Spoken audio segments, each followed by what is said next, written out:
well as Los Angeles police officers. These criminals injured police, threw rocks at police cars and officers, burned vehicles, shut down freeways, and lobbed Molotov cocktails, all because the Trump administration was removing violent criminal illegal aliens from the city. These attacks were aimed not just at law enforcement, but at American culture and society itself. Rioters burned American flags, chanted "Death to ICE," and spray-painted anti-American slogans on buildings. But President Trump will never allow mob rule to prevail in America. The most basic duty of government is to preserve law and order, and this administration embraces that sacred responsibility. Democrats like Governor Gavin Newsom and Mayor Karen Bass shamefully failed to meet their sworn obligations to their citizens. They didn't have the courage to do the right thing and protect law-abiding Californians from rioters. That's why President Trump deployed the National Guard and mobilized Marines to end the chaos and restore law and order. The mob violence is being stomped out. The criminals responsible will be swiftly brought to justice, and the Trump administration's operations to arrest illegal aliens are continuing unabated. When the initial immigration enforcement actions took place on June 6th, Mayor Bass took to social media to say she was deeply angered by what has taken place. Mayor Bass then embarked on one of the most outrageous campaign of lies this country has ever seen from an elected official, blaming President Trump and brave law enforcement officers for the violence. She accused heroic American immigration and customs enforcement officers targeting illegal alien murderers, rapists, and pedophiles of, quote, sowing terror in communities and disrupting basic principles of safety in our city. Around the same time, Governor Newsom claimed that immigration enforcement actions were causing chaos. That's how radical Democrats have become. Their opposition to President Trump has forced them to side with illegal alien criminals in their communities and violent rioters and looters over law enforcement officers who are just doing their jobs. Mayor Bass and Governor Newsom fanned the flames and demonized our brave ICE officers. Instead of defending their city and their state, Karen Bass and Gavin Newsom claimed that in order for the riots and the violence to stop, ICE needed to leave and immigration raids must end. In other words, the position of the Democrat Party is that the federal government is not allowed to enforce our laws and to arrest and deport illegal alien criminals. They're attempting to use a violent mob as a weapon against their own constituents to prevent the enforcement of immigration law. This is deeply un-American and morally reprehensible. President Trump received a clear mandate from voters to reverse the illegal invasion ushered in by Joe Biden's open border and to end the lawlessness represented by Karen Bass and Gavin Newsom's California. President Trump promised to carry out the largest mass deportation campaign in American history, and left-wing riots will not deter him in that effort. Sanctuary cities and states will no longer be allowed to shield illegal criminals from deportation. Just take a look at some of the illegal monsters who were taken off the streets in Los Angeles in recent days. A Vietnamese national, a known gang member with a conviction for second-degree murder. A Mexican national with convictions for child molestation who was armed with a dangerous weapon and had previous arrests for robbery and domestic violence. A Filipino national with convictions of rape, assault, burglary, and theft. A Mexican national convicted of statutory rape, narcotics violations, and hit and run. A Nicaraguan national with convictions for domestic violence and hit and run, and a previous arrest for willful cruelty to a child. And an illegal alien from Mexico who was arrested after allegedly throwing a Molotov cocktail at law enforcement officers during the Paramount riots on Saturday. He is now being charged with attempted murder. Law-abiding American citizens do not want these public safety threats living in their communities, no matter what Democrats like Karen Bass and Gavin Newsom may claim. And let this be an unequivocal message to left-wing radicals in other parts of the country who are thinking about copycatting the violence in an effort to stop this administration's mass deportation efforts. You will not succeed. Any lawlessness will only strengthen this president's resolve to defend the majority of Americans who want to live their lives peacefully, free from the fear of violent criminal illegal aliens. As President Trump said, order will be maintained and illegal aliens will be expelled from our country. In economic news, the latest Consumer Price Index inflation report came in today below expectations again. Since President Trump took office, inflation has come in below economics expectations every single month. Core inflation held steady and remains at the lowest level since March of 2021. Wage growth remains strong. The average private sector worker is on track to see their real earnings increase by around $1,200 adjusted for inflation. And prices continue to fall for everyday Americans. Energy prices fell from April to May. Gasoline has fallen each month since President Trump took office, down 12% over the past year. And prices for meat, poultry, eggs, and fish are all down from April to May as well. Under President Trump's strong leadership, America is beating Joe Biden's record-high inflation crisis. And once the One Big Beautiful Bill passes, our economy will boom like never before. This bill is the largest tax cut for middle-class Americans in history. The One Big Beautiful Bill gives a 15% tax cut to working Americans and families. We'll see increased take-home pay of $10,000 per year. The One Big Beautiful Bill expands the child tax credit to $2,500 for more than 40 million American families with children. And the One Big Beautiful Bill cuts taxes for overtime workers, saving them nearly $2,000 per year, and ends taxes on tips, saving tipped workers nearly $2,000 per year as well. All of these provisions are broadly popular with an overwhelming support from the American people. We need Republicans in Congress to finish the job and send the One Big Beautiful Bill back to President Trump's desk for his signature as soon as possible.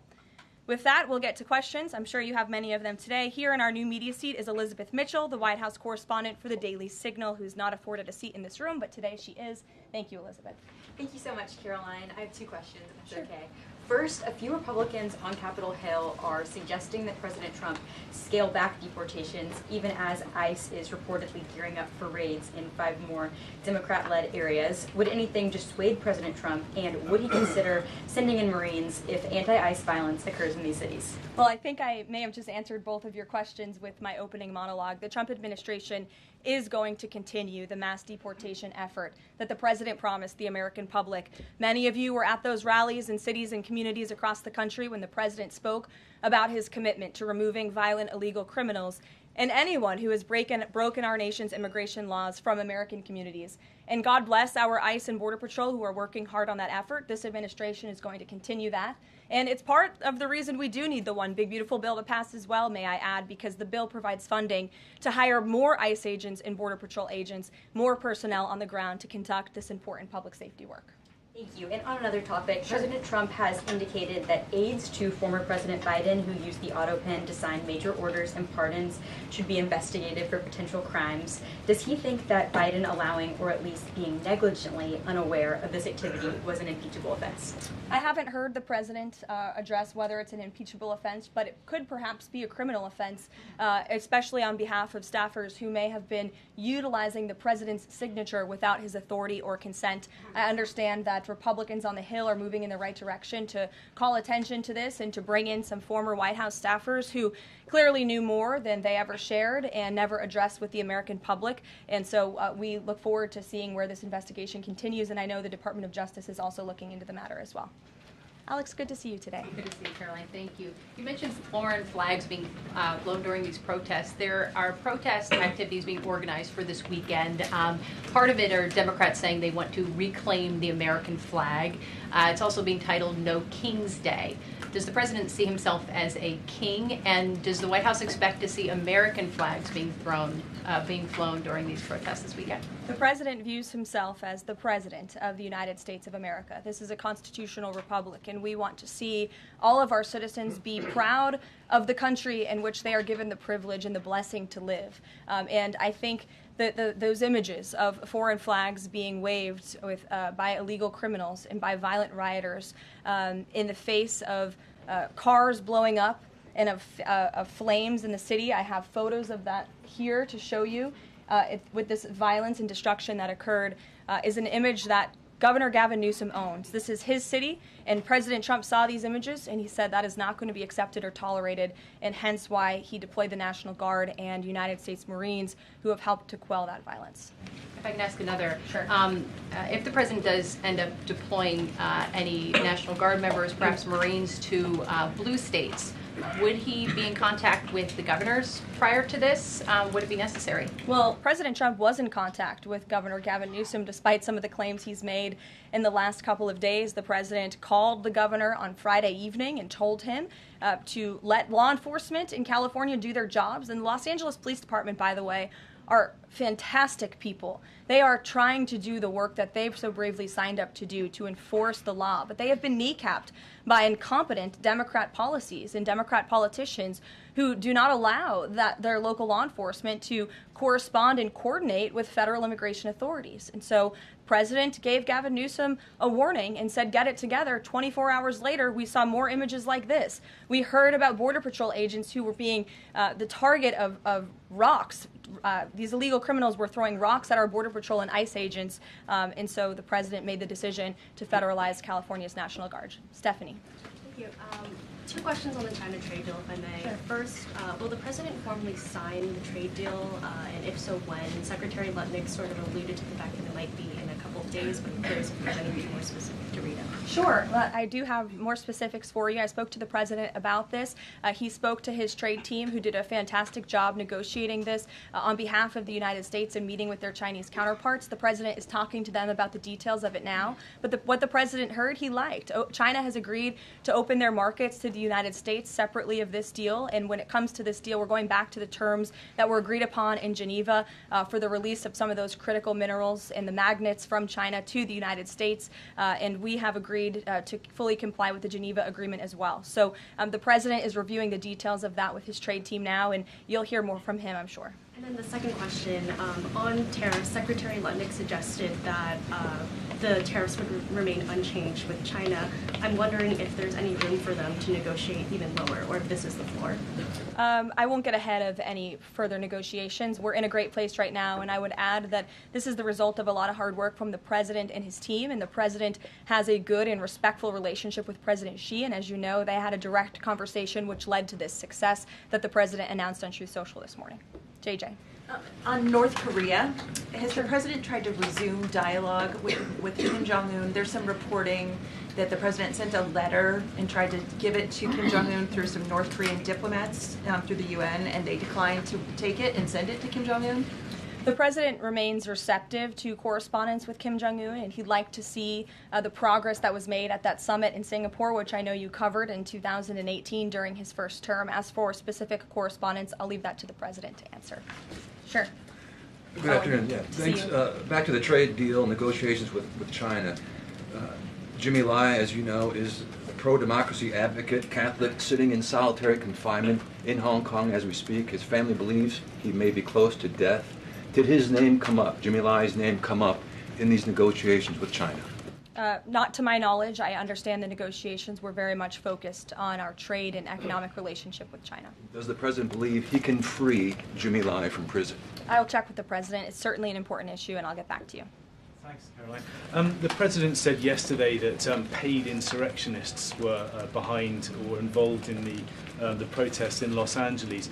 Does the White House have any more details about who they believe is paying these protesters? The president spoke about this last night when he returned from Fort Bragg, because frankly the president has a lot of common sense. And if you look at some of the imagery that we have received from the Department of Homeland Security and ICE and law enforcement who are on the ground, you will see boxes and boxes of very professionalized masks and rioting equipment being dropped off for these protesters. So it's a good question the president is raising, and one we are looking into, about who is funding these insurrectionists and these rioters and these protesters and these illegal criminals. And I have updates for you on the numbers, by the way. Since June 6th, there have been 330 illegal aliens that have been arrested as part of these riots in Los Angeles. 113 of those illegal aliens had prior criminal convictions. And overall, and this includes arrests of American citizens, there's been 157 people arrested for assault and obstruction-related charges, including the attempted murder of a police officer with a Molotov cocktail. So who is funding these illegal aliens who are coming in with this very professional riot gear? It's a question everyone in this room who cares about truth should be asking. And we encourage your help in trying to get to the bottom of that question. Indina. Thank you, Caroline. About Elon Musk, he issued an apology this morning. Has the president accepted the apology, or does he think it's too little too late? The president acknowledged the statement that Elon put out this morning, and he is appreciative of it, and we are continuing to focus on the business of the American people. And has the administration started a review of Musk's government contracts, something that the president said he's considering? What do you mean by that? Has the administration started a review of the contracts that Musk and his companies currently have? No efforts have been made on that front, as far as I'm aware. And just one more, if I may, on just everything sort of we've seen so far with the president's response to the LA protests. There is criticism that seems to suggest that the president responded the way he did because it was a deliberate, calculated attempt to sort of shift focus away from his feud with Musk. How would you respond to that? The president responded to the LA riots, condemning the violence from Musk. It's an incredibly disingenuous attack. The president saw images of Border Patrol and ICE agents being hailed with rocks and Molotov cocktails. He saw vehicles being burned to the ground with illegal aliens flying foreign flags, and that's what prompted the president to have this response that has clearly worked, because last night in Los Angeles you didn't see many of those images. And I would add the governor and the mayor need to actually do more. I know Gavin Newsom had a big address to the nation last night. I guess he thought that's what it was for maybe his future political ambitions, but he spoke a lot of words. We haven't seen action. California has been a mess for years because of the incompetence of Gavin Newsom, so the president was responding to that only. Caitlin. Caroline, two questions for you. Sure. Over the weekend, Secretary Noem sent a memo to the Pentagon asking Secretary Hegseth to have and direct the military that's on the ground in LA to arrest and detain what she said were lawbreakers. Is the president okay with that? And under what authority would the members of the military be able to arrest people inside the United States? I can't speak for a letter that came from the Department of Homeland Security. I can't speak for the president and what's currently happening on the ground now. And as you know, the president federalized the National Guard under U.S. Code 10, which he has the authority to do. And our United States Marines and the National Guardsmen and women who are on the ground right now are helping to create a peaceful environment for ICE and Border Patrol, who were being, again, hailed with rocks, who were being violently and viciously attacked. They needed reinforcements, and so our United States Marines who are on the ground are providing those reinforcements to ensure the environment is peaceful so that these raids and deportations can continue. But he realizes they can't actually arrest people unless he invokes the Insurrection Act, which, I mean, seemingly was not something that was in Secretary Noem's memo, a clear distinction she did not make there. Again, you're trying to conflate a letter that was sent to the Department of Homeland Security to the president's legal authority. The president understands the legal authority that he invoked, and that's the current situation right now. So when it comes to federalizing the National Guard, what is the specific criteria that the president is using for when he's deciding to do that, and in which states? The president was asked and answered this yesterday. He wants to see an end to the chaos and the violence. He doesn't want to see law enforcement officers being attacked. He wants to see peace. He wants law-abiding Californians to be able to bring their kids to school, to be able to go to work without seeing this violence in the streets. That's what the president's hoping for, and that's why he's taken this action. John. Thanks a lot, Caroline. Two questions on two separate topics. One has to do with the military parade taking place here in Washington this weekend. There's a lot of security around the White House complex, around the Capitol complex, even along the tidal basin. Is that just proactive? Are you expecting anything in particular in terms of unrest like we've seen in Los Angeles? These are proactive security measures to protect those marching in the parade, many of whom will be veterans and our brave men and women in uniform and Gold Star families. There's going to be military families from around the country who are flying into this parade. And of course, it's to protect the spectators who will be enjoying this incredibly patriotic show on Saturday, and I hope you all join us there. And then secondly, Secretary Pete Hegseth testified on the Senate side of the Capitol today, and he was asked about America's the administration's view of Vladimir Putin's intentions, and specifically it was asked whether or not his intentions go beyond, his territorial ambitions go beyond Ukraine. When that question was posed to the chairman of the Joint Chiefs of Staff, General Kane replied that he does believe that his territorial ambitions go beyond Ukraine, but Secretary Hegseth says it's not clear at this point. How does the president view this issue? President has spoken on this. He said, as he calls it, he believes Ukraine was always the apple of Putin's eye. And he made it very clear to Putin in his first term not to invade Ukraine. Putin didn't invade Ukraine because of President Trump's peace through strength foreign policy agenda and the effective deterrence policies that he implemented in the first term. Unfortunately, because of the weakness and incompetence of the previous administration, Vladimir Putin made the decision to invade Ukraine, and now we have this brutal war which the president is working very hard to end. Jasmine. Thanks so much, Caroline. The president warned that any protests on Saturday would be met with force. Can you clarify what kind of protest President Trump does support or find acceptable? The president absolutely supports peaceful protests. He supports the First Amendment. He supports the right of Americans to make their voices heard. He does not support violence of any kind. He does not support assaulting law enforcement officers who are simply trying to do their job. It's very clear for the president what he supports and what he does not. Unfortunately for Democrats, that line has not been made clear, and they've allowed this unrest and this violence to continue, and the president has had to step in. So if there were peaceful protests on Saturday for the military parade, President Trump would allow that? Of course the president supports peaceful protests. What a stupid question. Raquel. Thank you so much, Caroline. Raquel, and then I can go to you, Francis. Go. Thank you so much, Caroline. I have two questions. One about Israel. Yesterday, the U.S. ambassador to Israel said the U.S. no longer is pursuing the goal of an independent Palestinian state. Can you confirm that the president is no longer supporting a two-state solution? And is President Trump considering diplomatic action against countries who takes action against Israel during next week UN conference?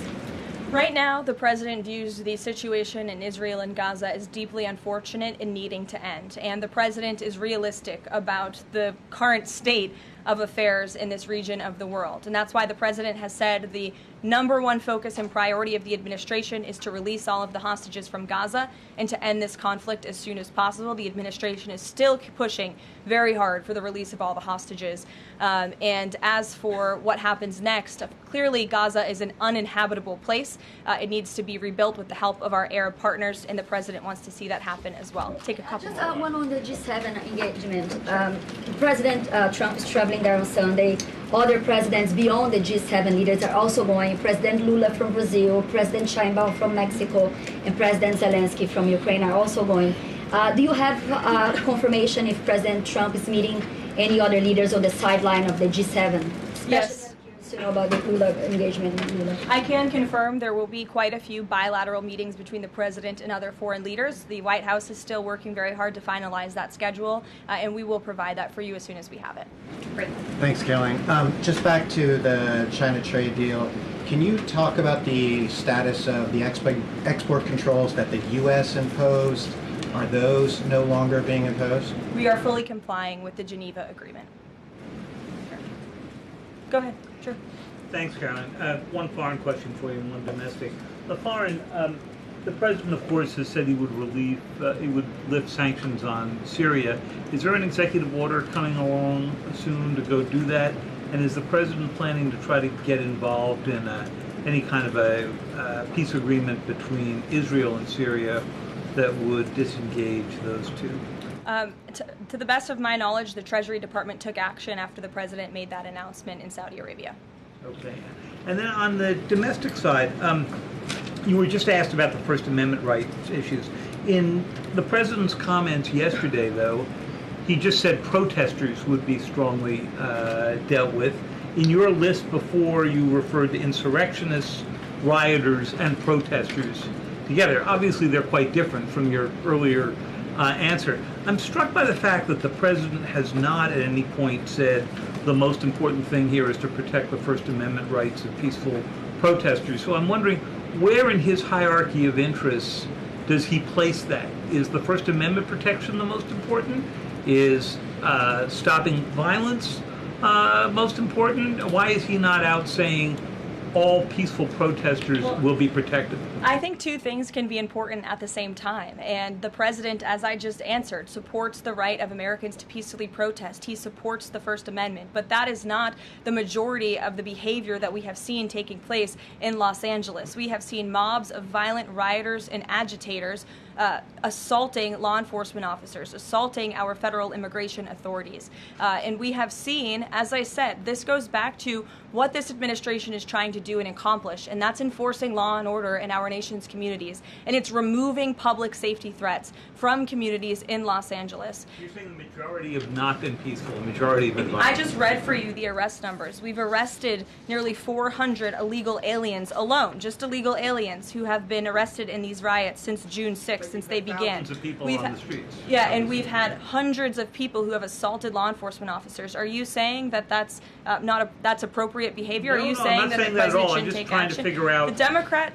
The Democrat governor and the Democrat mayor of Los Angeles have failed their citizens. And the majority of Americans, the majority of Californians, do not want to see law enforcement officers being assaulted in the streets. And thankfully, the president took action and stepped in to protect our federal law enforcement agents, to protect federal buildings, to protect the federal mission of deporting illegal criminals off of our streets. And that mission will continue every day as far as we're concerned. Thank you, guys.